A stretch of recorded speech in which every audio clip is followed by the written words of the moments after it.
Hello, my name is Michael Houle, and today I'll be talking to you about the effect of random projection on local intrinsic dimensionality. So in this talk, the theoretical treatment of the problem will be given.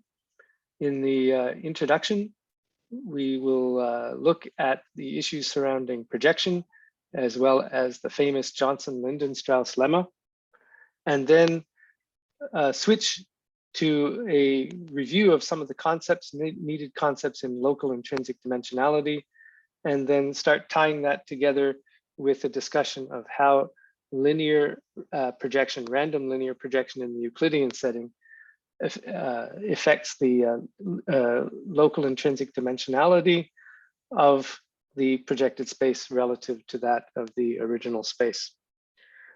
So the main result will be sketched first, and will be stated first, and then a sketch will be given as to the proof strategy. The proof will use some of the machinery in an existing proof of the Johnson-Lindenstrauss lemma, but then take that initial machinery and do something quite different with it to achieve the main result. Okay, so the motivation behind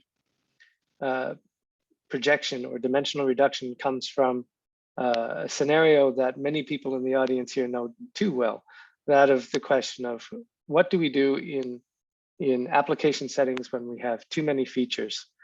There's always a desire to add features in order to get better performance or better description of the setting to be modeled.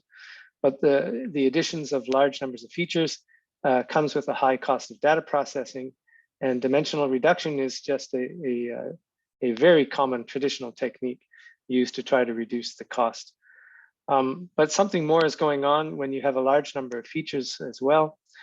We have the well-known curse of dimensionality effect comes into play, where as the number of features or the dimensions starts to rise, we find that similarity measures become less discriminable, and the performance of methods that make use of similarity tends to degrade. So dimensional reduction, the kind that we are considering today, is when we map to a lower dimensional subspace through orthogonal projection in a way where we hope that the original distributional features within the original setting are preserved approximately. So one very famous lemma, the Johnson-Lindenstrauss lemma, deals with the amount of distortion that occurs when you do a projection. It specifically is an existence theorem, an existence lemma, about whether or not a linear projection can be achieved such that the amount of distortion of the distances of an input point set can be limited. So for this theorem, the theorem requires that you talk about a target dimensionality for the projection T, and the statement of the lemma depends on the number of points in a sample, as well as on a distortion bound epsilon. But interestingly, the lemma itself does not depend on the original dimension that you're projecting from. So the statement basically looks like this: we have endpoints in a higher dimensional space, a target dimension, and a distortion threshold. And the existence lemma states that there is a projection somewhere such that the distances after the projection are distorted by a factor that depends on the distortion bound, and that the distances after projection, so indicated by the function f, the projection function f, that the squared distances are within that factor 1 plus epsilon or 1 minus epsilon of the original squared distances for all pairs of points in the set. So the catch in this is that the target dimension cannot be too small. So the lemma states that the guarantee will hold if the target dimension is at least logarithmic in the number of points and inversely proportional to the square of the distortion threshold. So what does the Johnson-Lindenstrauss lemma mean? Why is it important? This bound shows the limitations of any compression. So you can think of it as a statement about the carrying capacity of spaces after compression for fixed distortion bounds.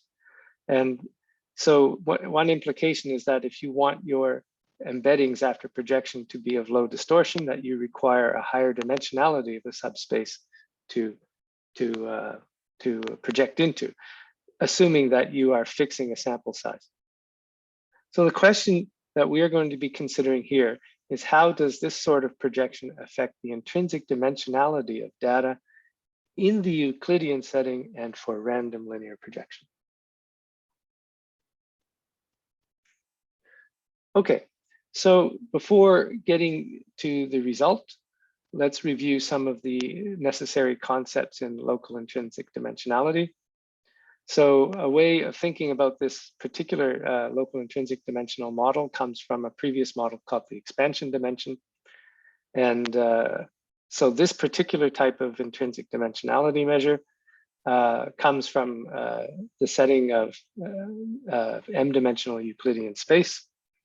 So imagine a situation here where we had two measurements of volume centered around a point of interest. So we have one radius and we take a volume measure at that radius. So call that R1 radius, and we get a volume V1. And then we go out a little bit further, take to a second radius, R2, and take its volume V2. So if we did not happen to know what dimension we were in, but we had these radii and these volumes, we could take their ratios, as is shown in the formula there, and then solve for the dimensionality m. So whatever constants you may have that depend on the dimensionality for the volume formulas in Euclidean space, they cancel out, and we're left with the expression on the right for the dimensionality. So this is a slight generalization of the expansion dimension of Karger and Houle that came out about 20 years ago. And in practice, when we want to estimate intrinsic dimensionality in this way, we do it by counting the numbers of points contained in the two balls as a proxy for the volume. So here we're going to consider another interpretation of volume for the local intrinsic dimensionality model. So here, what we're going to do is we're going to assume that these two balls are actually neighborhoods around a point of interest of some small radius, R. And we'll consider then for that neighborhood the probability that points from the overall distribution fall within that radius R. So that gives us a type of cumulative distribution function, which we call F, which is the probability of landing within distance R. And what we are interested in are those situations where the CDF is continuously differentiable, that it's smooth. So when we have a situation like this, we can go back to the previous definitions of the expansion dimension, that motivation there. And instead of using numbers of points to estimate volume, we'll replace the notion of volume by that of probability measure. So we ask ourselves, what dimensionality do we seem to see that would explain the amount of things, the amount of stuff, the probabilities of finding data within these radii, and what dimensionality would tend to explain it? So we take the same formula as before, but replacing volumes by these probabilities. And that gives us a definition of the local intrinsic dimensionality at a particular distance R. So we allow the two radii values to tend towards each other, towards a common value R. And so we actually have now the limit of that expression as shown towards the bottom of the slide. Now this limit can be calculated since we assume that the CDF is continuously differentiable. Then we can apply L'Hopital's rule to show that we get a simple formulation on the right, which is the radius times the derivative of the CDF divided by the value of the CDF itself, wherever the limit exists. So with this neighborhood interpretation, the question arises at which neighborhood radius, what distance range should we be assessing this formula? So as the number of, if we had a fixed sample from which we were trying to estimate intrinsic dimensionality, we could imagine a situation where we considered a k nearest neighbor set and let the number of samples tend towards infinity. And if we keep adding samples and keep adding samples and keeping the k closest ones, then that radius would just tend to 0, which means that in some sense, it's the limit of this intrinsic dimensionality formula as the radius tends to 0 that shows the trends with respect to the data. So we then focus on this limit, that is this notion of local intrinsic dimensionality as the distance tends to 0, and we just refer to this simply as the local intrinsic dimensionality.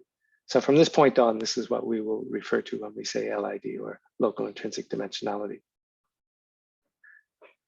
And the last piece that we use in the theoretical analysis is the ID representation theorem. So the formal statement of the theorem is necessary for the proof, and it's stated as such in the paper. But let me draw your attention just to the bottom of the slide for now and look at this formulation. Basically, what the ID representation theorem says is that as we can take two measurements of the CDF, the probability in the neighborhood. So we have a neighborhood of radius R and another one of radius W, and we take the two probability values that are associated with them. So that is the F of R and the F of W that you see right at the bottom of the slide. And so what the ID representation theorem says is that this ratio tends to the ratio of the distances themselves. That is the distance R and the distance W, the radii of the two neighborhoods, taken to the power of the intrinsic dimensionality. So as these radii tend to 0, if they tend to 0 together in some nice way, then this precise description of the relationship between these things tends towards an ideal form. And we use the proof mechanisms of the ID representation theorem and the theorem itself together as useful machinery to prove the result of this paper. Okay, so now let's talk about the relationship between linear projection and LID itself. So here's the scenario. We imagine now that we are in a Euclidean setting and that we are considering some linear projection in a random direction. So the original dimension we'll say is M, target dimension is T, and we imagine now that data is being given to us according to some global distribution in the original space. So we can imagine samples arriving one by one, popping up as points in the original domain. And what we are interested in is the distributions that are induced by the projection. So every time a point pops up in the original space, and shown as X in the diagram in the center top of the slide, we can project it to the subspace orthogonally to get a projected location, which is X with the perpendicular mark. So this little symbol of perpendicular subscript mark indicates projections of things. So we could then imagine also the distance from a reference point Q, so call that L. And if we assume that the projective plane is translated so that it passes through Q, then we can see that triangle in that figure there shows that L perpendicular gives us, or the projected L lying within the space is the resulting change to the distances. So we were talking about distributions of distances for LID. So in this setting, we can take any sample and look at within the original space and within the projected space, and we can look at the distances that are induced whenever a sample arises. So we then say that the projection induces new local distributions of distances. So from henceforth, without loss of generality, we can assume that the projective plane passes through the reference point of interest, simply because we're interested in the distribution of distances that result, and not the actual fixed locations in space that these points have. Okay, so then what then is the relationship between the local intrinsic dimensionalities, the LID values, before and after the projection? So here's our point Q, and we have some distribution of distance values shown in the upper right-hand plot, that curve. And that's the induced distance distribution, and that's the value of the CDF for the original space. Then after projection, as each of these samples arrives and is randomly projected, we experience new sets of distance values, and that gives us another distribution. And if we assume that it too is continuously differentiable, then it will have a local intrinsic dimensionality as well. And we are interested in what is the relationship between the two. So from the perspective of Q, before projection, it saw one local intrinsic dimensionality. After projection, it sees another. How do they relate? So in this, we assume that the projection has a target dimension of T, and we assume smoothness. That is, the CDFs are both continuously differentiable near zero, and that the LID values exist. And if these conditions are met, then what we get is the main result, which is that the intrinsic dimensionality in the projection, shown there in the center of these inequalities, ID star F perpendicular mark, this intrinsic dimensionality in the projected space is bounded from above by the original intrinsic dimensionality, and below by something that's a little bit more complex that depends on the original intrinsic dimensionality and the dimensionality of the projected space. So what does all this mean? Okay, so here we have the bounds again. Let's consider a couple of situations. What if the target dimension T is far greater than the original LID value, ID star F? So if we look at that lower bound, so if T is huge, then we get the denominator is roughly the same as T, and it essentially cancels out the T on the top to leave us something which is just slightly less than the original intrinsic dimensionality. So this means if we project to a space whose target dimension is above the original intrinsic dimensionality, we get almost tight bounds on the intrinsic dimensionality of the result, and essentially no change in the LID values.